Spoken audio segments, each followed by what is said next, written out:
14 समास। निम्नलिखित शब्दों पर ध्यान दीजिए। रेल जमा यात्रा बराबर रेल द्वारा यात्रा बराबर रेल यात्रा। पुस्तक जमा आलय बराबर पुस्तक के लिए आलय बराबर पुस्तकालय। सिर जमा दर्द बराबर सिर में दर्द बराबर सिर दर्द। नीला जमा अंबर बराबर नीला है जो अंबर बराबर नीलांबर। उपर्युक्त शब्दों को जब हम ध्यान से देखते हैं तो पाते हैं कि ये सभी शब्द दो दो शब्दों के योग से बने हैं। जब इन दोनों शब्दों को साथ में मिलाया गया तो इनके बीच के कारक चिन्ह अथवा अन्य पदों को हटा दिया गया है। दो शब्दों के इस मेल की प्रक्रिया को ही समास कहते हैं। दो या दो से अधिक शब्दों को मिलाकर संक्षिप्त करने की प्रक्रिया को समास कहते हैं। समस्त पद। समास करने से जो स्वतंत्र शब्द बनता है उसे समस्त पद कहते हैं। समास विग्रह। समस्त पदों को फिर से अलग अलग करके दिखाने की रीति को समास विग्रह कहा जाता है। जैसे घुड़दौड़ समस्त पद घोड़ों की दौड़ समास विग्रह। समास के भेद। हिंदी में समास के 4 भेद हैं। अव्ययी भाव समास, तत्पुरुष समास, द्वंद्व समास, बहुव्रीहि समास। पहला अव्ययी भाव समास। अव्ययी भाव का शाब्दिक अर्थ है अव्यय बन जाना। इसमें पूर्व पद प्रधान होता है, सही पूर्व पद अव्यय होता है। पूर्व पद और उत्तर पद को मिलाने पर जो समस्त पद बनता है वह भी अव्ययी बन जाता है। यह समस्त पद क्रिया विशेषण की भांति प्रयुक्त होता है। जो समस्त पद एक ही शब्द की आवृत्ति के कारण बनते हैं वे भी अव्ययी भाव समास कहलाते हैं। अव्ययी भाव समास के उदाहरण। समस्त पद समास विग्रह। समस्त पद आमरण। समस्त विग्रह मरने तक। आसमुद्र समुद्र तक। यथासंभव जैसा संभव है। आजन्म जन्म से लेकर। आज्ञानुसार आज्ञा के अनुसार।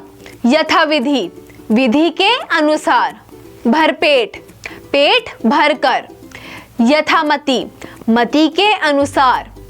यथा सामर्थ्य सामर्थ्य के अनुसार। प्रत्यक्ष आंखों के सामने। बेमतलब मतलब के बिना। यथोचित जितना उचित हो। प्रतिदिन प्रत्येक दिन। अनजाने बिना जाने। शब्दों की आवृत्ति से बने हुए शब्द।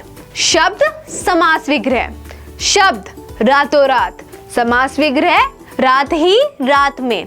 द्वार द्वार हर एक द्वार। साफ साफ बिल्कुल साफ। दूर दूर एक दरवाजे से दूसरे दरवाजे। दिनों दिन दिन ही दिन में। बीचों बीच बीच ही बीच में। घड़ी घड़ी हर घड़ी। घर घर हर एक घर। दूसरा तत्पुरुष समास। तत्पुरुष का शब्दार्थ है उस पुरुष का। इसमें पूर्व पद गौण और उत्तर पद प्रधान होता है।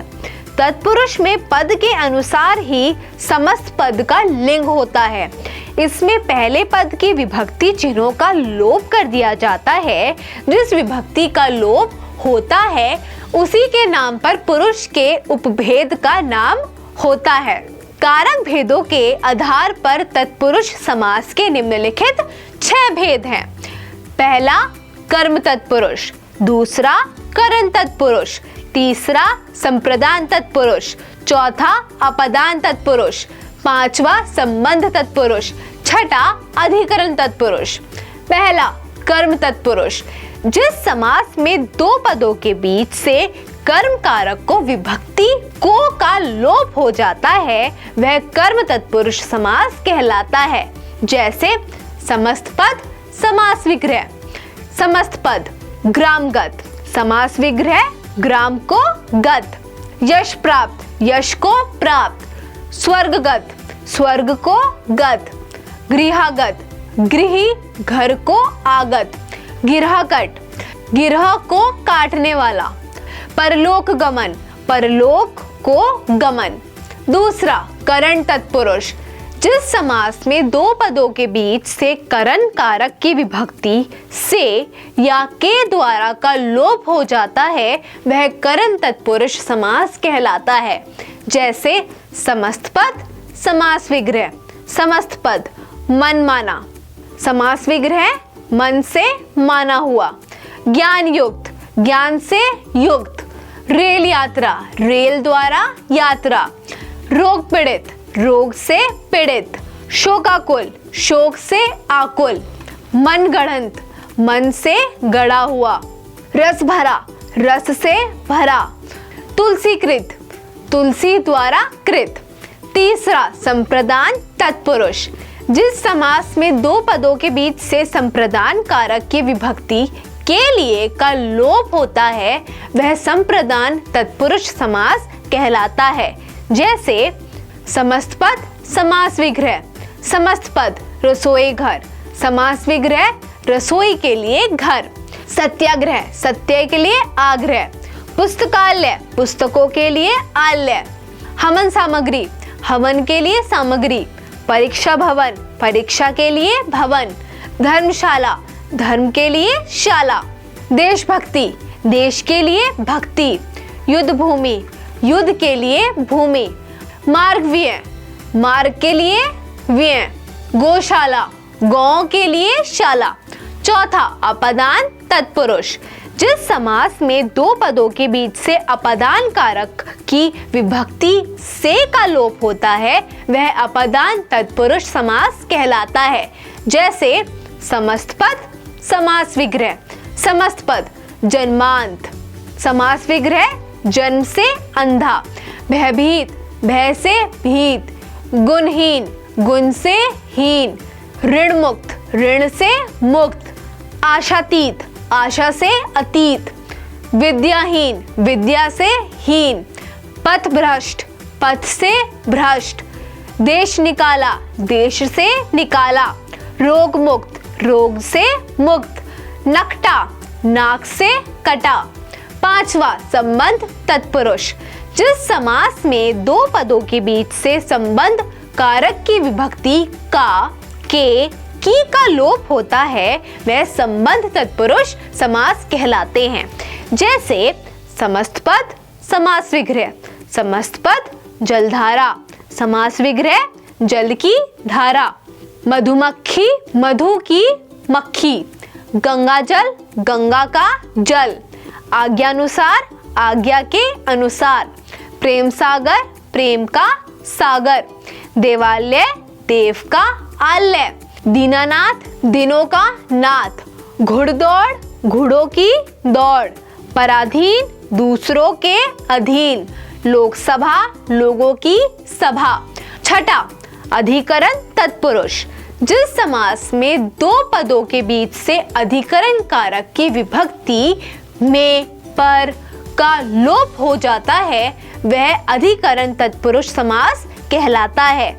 जैसे समस्त पद, समास विग्रह, समस्त पद जलमग्न, जल में मग्न, लोकप्रिय, लोक में प्रिय, दानवीर, दान में वीर, सिर दर्द, सिर में दर्द, ग्रामवास, ग्राम में वास, ध्यानगग्न, ध्यान में मग्न, शरणागत, शरण में आगत, वनवास, वन में वास, आप बीती, आप पर बीती, युद्धवीर, युद्ध में वीर। तत्पुरुष समास के निम्नलिखित दो उपभेद होते हैं। पहला कर्मधारय, दूसरा द्विगु। पहला कर्मधारय समास, जिस समास के दोनों पदों के बीच विशेषण विशेष्य या उपमान उपमेय का संबंध हो उसे धर्मधारय समास कहते हैं। इसका द्वितीय पद प्रधान होता है। इसका विग्रह करते समय दोनों पदों के बीच में के समान हे जो अथवा रूपी शब्द का प्रयोग होता है। विशेषण विशेष्य, शब्द विशेषण जमा विशेष्य, समास विग्रह। शब्द भला मानुष, विशेषण जमा विशेष्य, भला जमा मानस, समास विग्रह।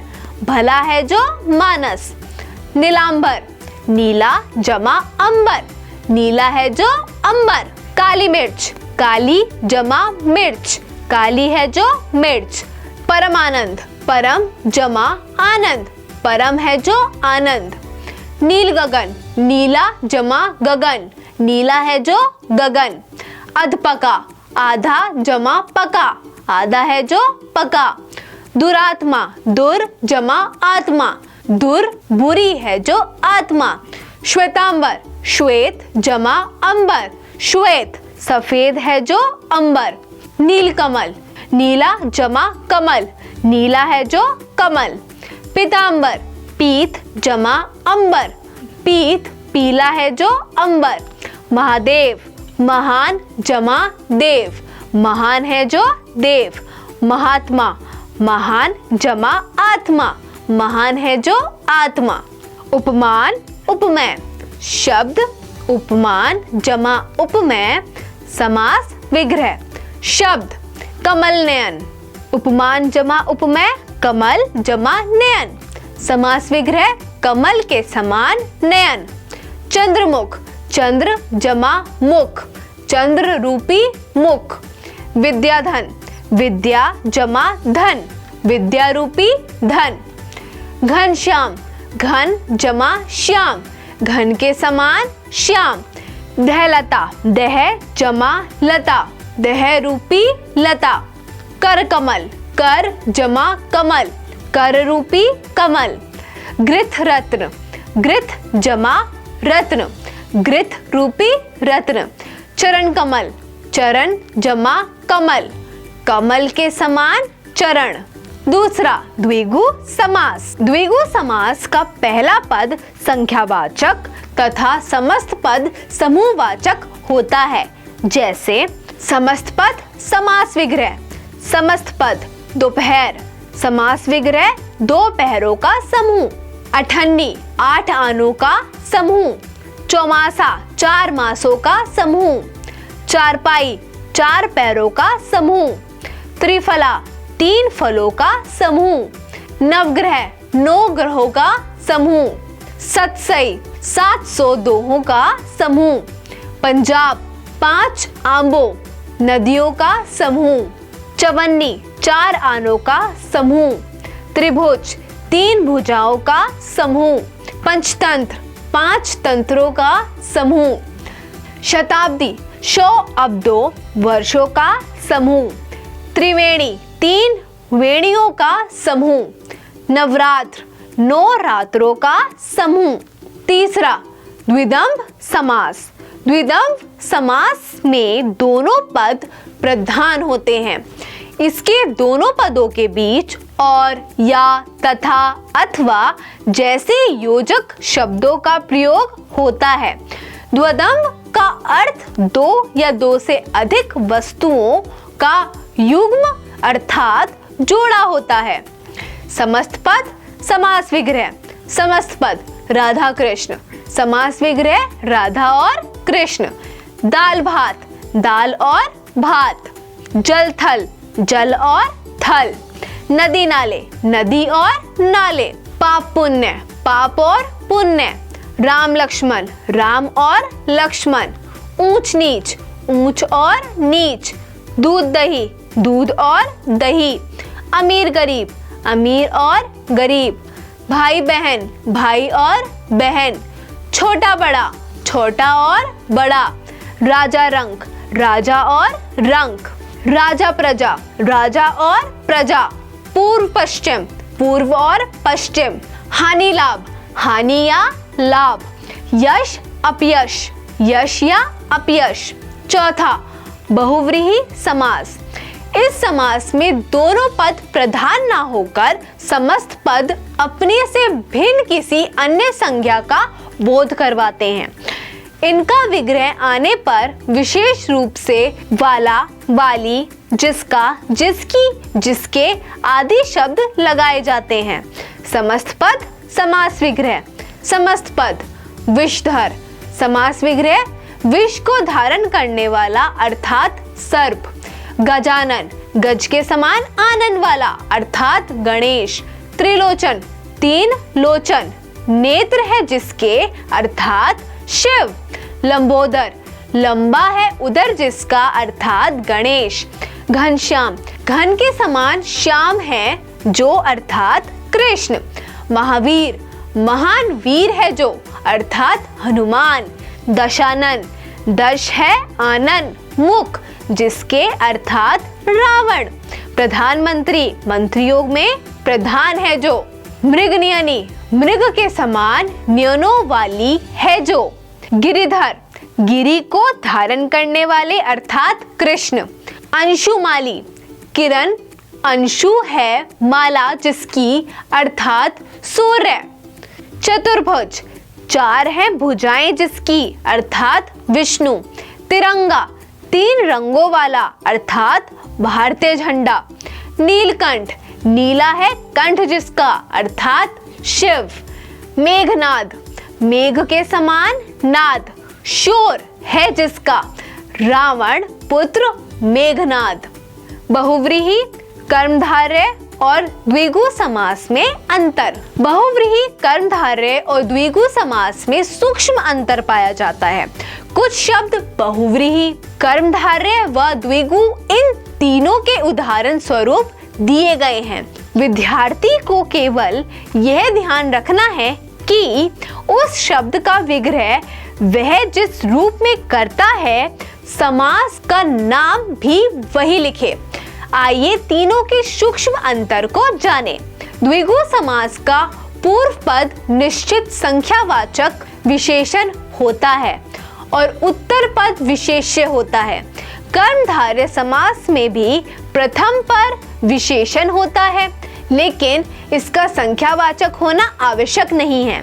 बहुव्रीहि समास में समस्त पद के दोनों ही पद प्रधान नहीं होते बल्कि समस्त पद किसी तीसरे अर्थ की ओर संकेत करता है। समस्त पद द्विगु कर्मधारय बहुव्रीहि।